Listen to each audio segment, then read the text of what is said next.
बच्चों, आज हम क्लास 12th का फिज़िक्स सब्जेक्ट पढ़ेंगे। फिज़िक्स में पहला यूनिट है स्थिर विद्युतिकी। स्थिर विद्युतिकी में विद्युत क्षेत्र तथा विद्युत विभव पहला चैप्टर है। विद्युत क्षेत्र और विभव की बात करने से पहले हम बात करेंगे विद्युत आवेश की। विद्युत आवेश क्या होता है? लगभग 250 साल पहले यूनानी दार्शनिक थेल्स ने देखा कि अंबर की पदार्थ को जब ऊन से रगड़ा जाता है तो उसमें हल्की वस्तुओं को जैसे कागज़ के टुकड़े, तिनके इत्यादि को उठाने का अपनी ओर आकर्षित करने का गुण आ जाता है। लेकिन बहुत सालों तक इस बात को कोई महत्व दिया नहीं गया। सन 1600 में जब इंग्लैंड के डॉक्टर गिलबर्ट ने कुछ प्रयोग किए और उन्होंने पता लगाया कि अंबर की तरह बहुत सारे पदार्थ जैसे कांच, आबनूस या लाख इत्यादि भी रगड़ने पर कुछ हल्की वस्तुओं को अपनी ओर आकर्षित करने का गुण प्राप्त कर लेते हैं। इनमें भी वही गुण आ जाता है कि वो हल्की वस्तुओं को आकर्षित कर सकते हैं।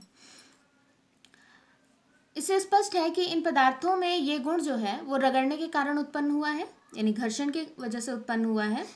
और ये गुण प्राप्त कर लेने के बाद पदार्थ विद्युतमय हो जाता है। हम ये कहते हैं कि ये पदार्थ इलेक्ट्रीफाइड हो गया। जिन पदार्थों में कुछ हल्की वस्तुओं को आकर्षित करने का गुण विद्यमान हो जाता है, वो प्राप्त कर लेते हैं इस गुण को, तो उस पदार्थ को हम कहते हैं कि ये पदार्थ विद्युतमय यानी इलेक्ट्रीफाइड हो गया है। इलेक्ट्रीफाइड हो जाने के बाद हम ये कहते हैं कि उस वस्तु में इलेक्ट्रिसिटी या विद्युत आ गई है, विद्युत कहलाती है। ये गुण जो है वो विद्युत कहलाता है। और विद्युत कहलाने का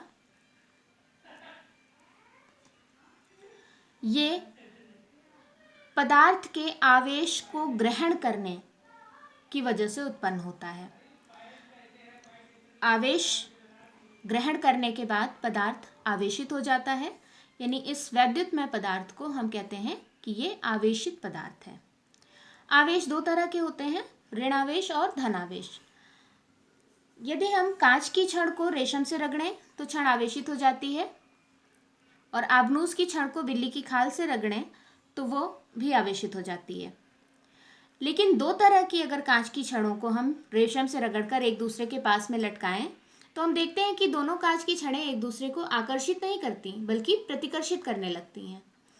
और इसी तरह अगर आबनूस की छड़ को हम दूसरी कांच की छड़ के पास ले जाते हैं तो वो आपस में आकर्षित होने लगती हैं।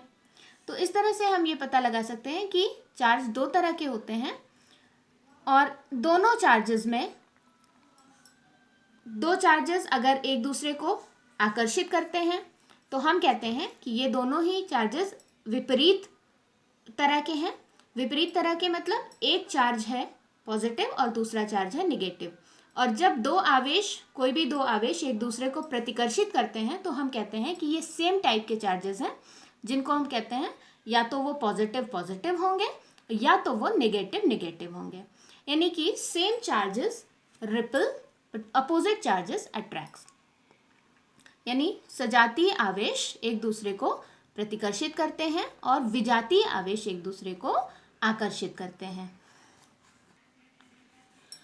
बच्चों, हम जानते हैं कि प्रत्येक पदार्थ अनेक कणों से मिलकर बना होता है। जब दो आवेशित पदार्थ एक दूसरे को आकर्षित या प्रतिकर्षित करते हैं तब ये सोचना पड़ता है कि एक पदार्थ के कण दूसरे पदार्थ के कणों को आकर्षित या प्रतिकर्षित कर रहे होंगे। आकर्षित मतलब एक दूसरे को अपनी ओर खींचना, और प्रतिकर्षित मतलब एक दूसरे को दूर धकेलना या उसके ऊपर ऐसा बल लगाना जिससे कि वो उससे दूर हट जाए।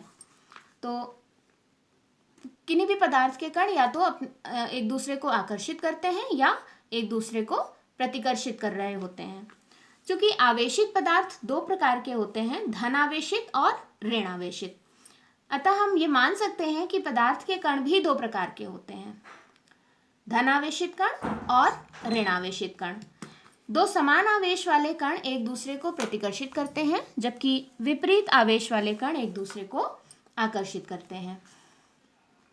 जब किसी पदार्थ में ऋण कणों और धन कणों की संख्या एक बराबर होती है, यानी कि जितने संख्या में ऋण कण विद्यमान है उतनी ही संख्या में धन आवेशित कण भी विद्यमान है।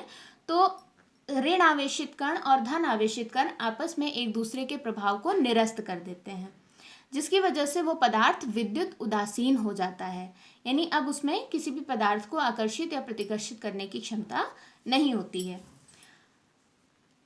लेकिन हम उस पदार्थ में कुछ और धन कणों को प्रवेश करा दें, तब वो पदार्थ धनावेशित हो जाता है।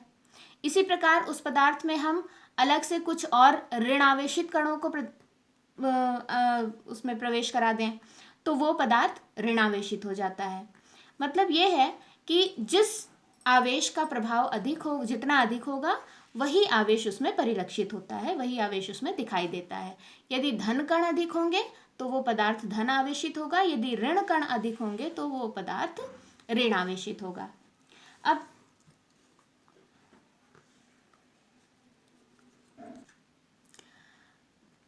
बच्चों, अब हम बात करेंगे आवेश के इलेक्ट्रॉन सिद्धांत की।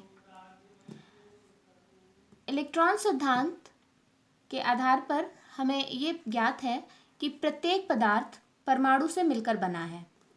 प्रत्येक परमाणु में एक बीच का भारी भाग होता है जिसे नाभिक कहते हैं। ये प्रोटॉन और न्यूट्रॉन नामक कणों से मिलकर बना होता है। नाभिक के चारों ओर एक तीसरे प्रकार का कण विभिन्न कक्षाओं में, सभी कण परमाणु से मिलकर बने होते हैं। यह है परमाणु। परमाणु में एक बीच का भारी भाग होता है जिसको हम न्यूक्लियस कहते हैं। न्यूक्लियस में दो तरह के पदार्थ होते हैं, एक प्रोटॉन होता है जो कि पॉजिटिवली चार्ज होता है, और एक होता है न्यूट्रॉन जो कि न्यूट्रल होता है, जिस पे कोई चार्ज नहीं होता। प्रोटॉन धनावेशित और न्यूट्रॉन जो है वो न्यूट्रॉन उदासीन होता है। उदासीन का अर्थ है कि इस पर न तो धनावेश है और न ही ऋणावेश है। और हमें यह भी ज्ञात है कि परमाणु के जो बीच में जो भारी भाग है वो तो नाभिक होता है, लेकिन नाभिक के चारों तरफ विभिन्न कक्षाओं में कुछ इलेक्ट्रॉन्स चक्कर लगाते हैं। पहली कक्षा में 2 इलेक्ट्रॉन, दूसरी कक्षा में 8 इलेक्ट्रॉन, या जितने भी अलग अलग तत्वों में अलग अलग संख्या होती है इलेक्ट्रॉन्स की। तो अगर हम इलेक्ट्रॉन्स की बात करें तो नाभिक में प्रोटॉन जितनी संख्या में होते हैं, जितनी संख्या प्रोटॉनों की होती है, उनके चारों ओर, नाभिक के चारों ओर विभिन्न कक्षाओं में चक्कर लगाने वाले इलेक्ट्रॉनों की संख्या भी उतनी ही होती है। तो इलेक्ट्रॉन तो ऋणावेशित कण है, इलेक्ट्रॉन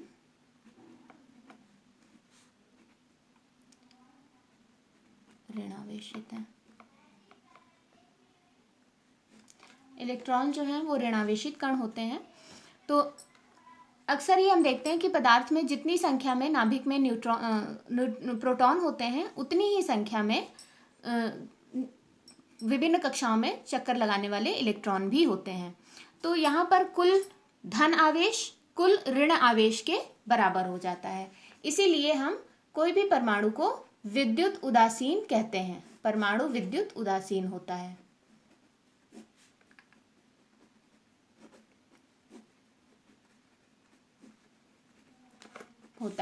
क्योंकि number of electrons is equals to number of protons. ये परमाणु की बात है। तो इसी प्रकार हर एक प्रत्येक पदार्थ में हम ये बात देखते हैं, क्योंकि प्रत्येक पदार्थ परमाणु से मिलकर बना हुआ है और हर एक परमाणु में प्रोटॉनों की संख्या इलेक्ट्रॉनों की संख्या के बराबर है। यानी कुल मिलाकर हम कहें तो धन कणों की संख्या ऋण कणों की संख्या के बराबर होती है। इसीलिए साधारण अवस्था में जो पदार्थ होते हैं वो विद्युत उदासीन होते हैं।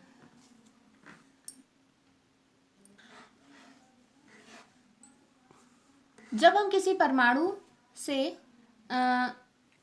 इलेक्ट्रॉन को निकाल देते हैं, कोई परमाणु है जिससे हम इलेक्ट्रॉन को निकाल देते हैं, तो जब इलेक्ट्रॉन निकलता है, बाहर जाता है, तो इस परमाणु पर आ जाता है धन आवेशित, ये पॉजिटिव चार्ज हो जाता है। और अगर हम किसी पदार्थ को ऋणावेशित करना चाहते हैं तो उसमें हम इलेक्ट्रॉन इंसर्ट कराते हैं, इलेक्ट्रॉन को प्रवेश कराते हैं।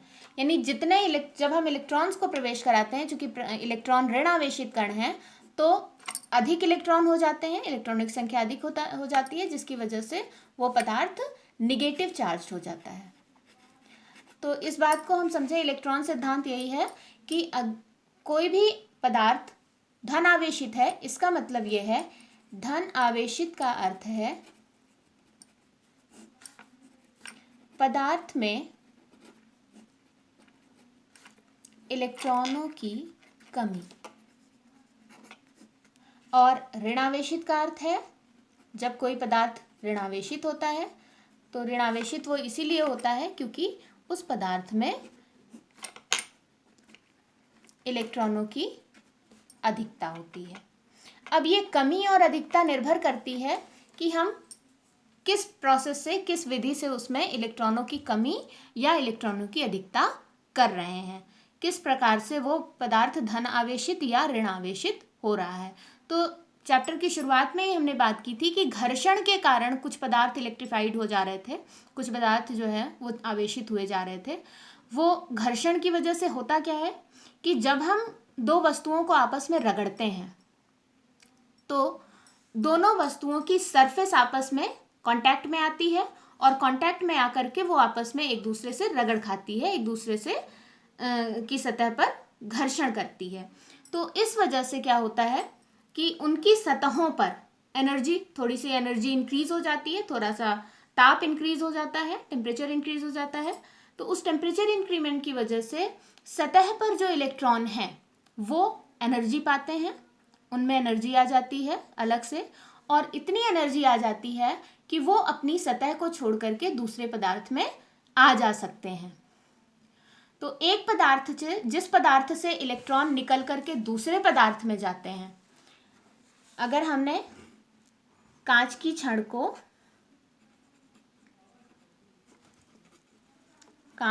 को रेशम पर रगड़ा है, तो कांच की छड़ से रेशम में इलेक्ट्रॉन अगर चले गए तो कांच की छड़ पॉजिटिव चार्ज हो जाएगी और रेशम निगेटिव चार्ज हो जाएगा।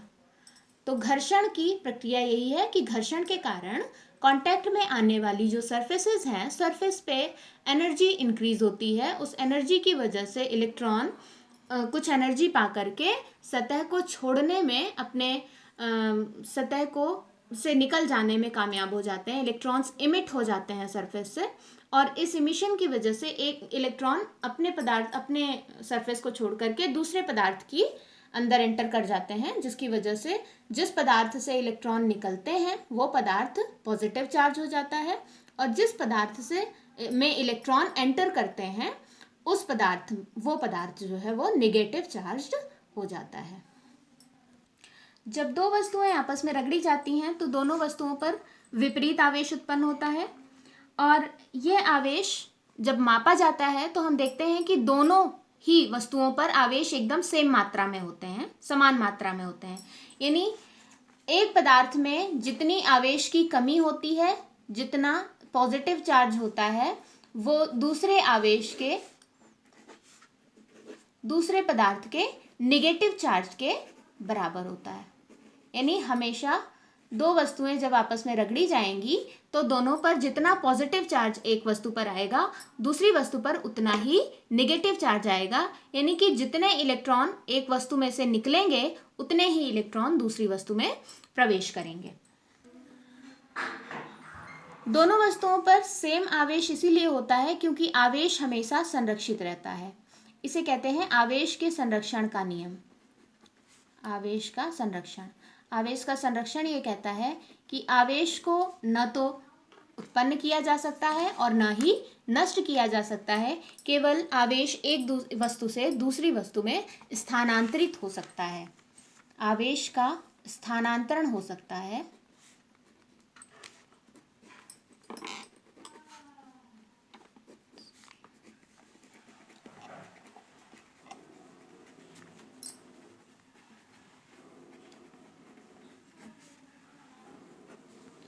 आवेश को न तो उत्पन्न किया जा सकता है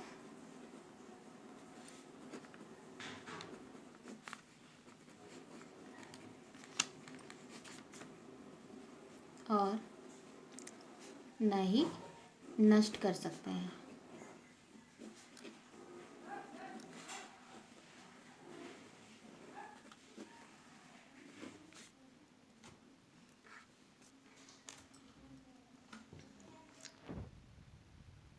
आवेश के संरक्षण के नियम से आवेश को न तो उत्पन्न किया जा सकता है और न ही नष्ट किया जा सकता है।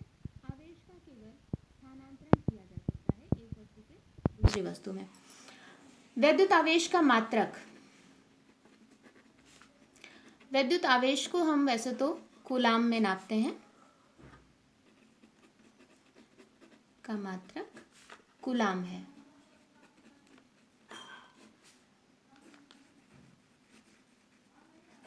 कूलाम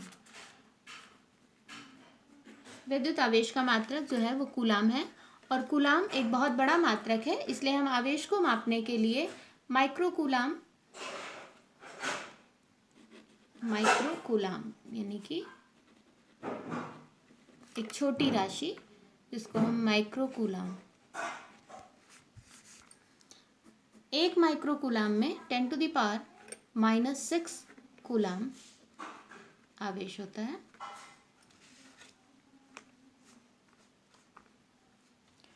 कूलाम को हम C से रिप्रेजेंट करते हैं और माइक्रो कूलाम को μc से, ये आप देख ही रहे हैं। और आवेश जो है, विद्युत आवेश जो है वो विद्युत धारा, अगर हम मूल राशियों के टर्म्स में देखेंगे तो विद्युत धारा और समय के गुणनफल के बराबर होता है। विद्युत आवेश बराबर विद्युत धारा गुणे समय। तो इस प्रकार जो इसका मात्रक है coulomb, 1 coulomb is equals to 1 ampere into second. तो इस तरह हमने ये भी देखा कि विद्युत आवेश जो है वो दो मूल राशियों धारा और समय से मिलकर के बना हुआ है, जिसका मात्रक एम्पियर इंटू सेकेंड, यानी कूलाम को हम एम्पियर इंटू सेकेंड भी लिख सकते हैं। Coulomb is equals two ampere into second.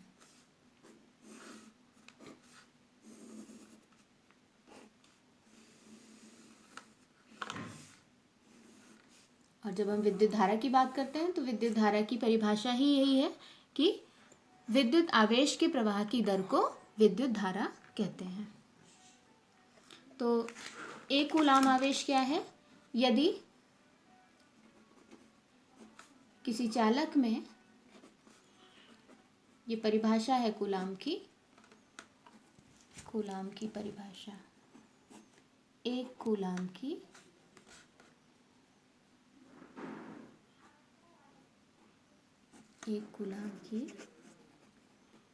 परिभाषा है कि यदि किसी चालक में 1 सेकेंड तक 1 एम्पियर विद्युत धारा प्रवाहित हो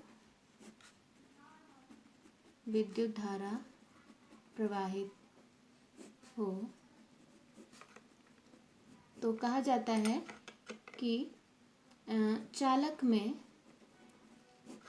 प्रवाहित आवेश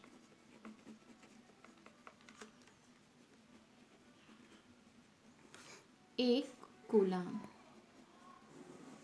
होता है। तो ये एक कूलाम की परिभाषा है कि यदि किसी चालक में 1 सेकेंड तक 1 एम्पियर करंट प्रवाहित होती रहती है तो हम कहते हैं कि उस चालक में, उस कंडक्टर में जो प्रवाहित आवेश है वो 1 कूलाम होगा।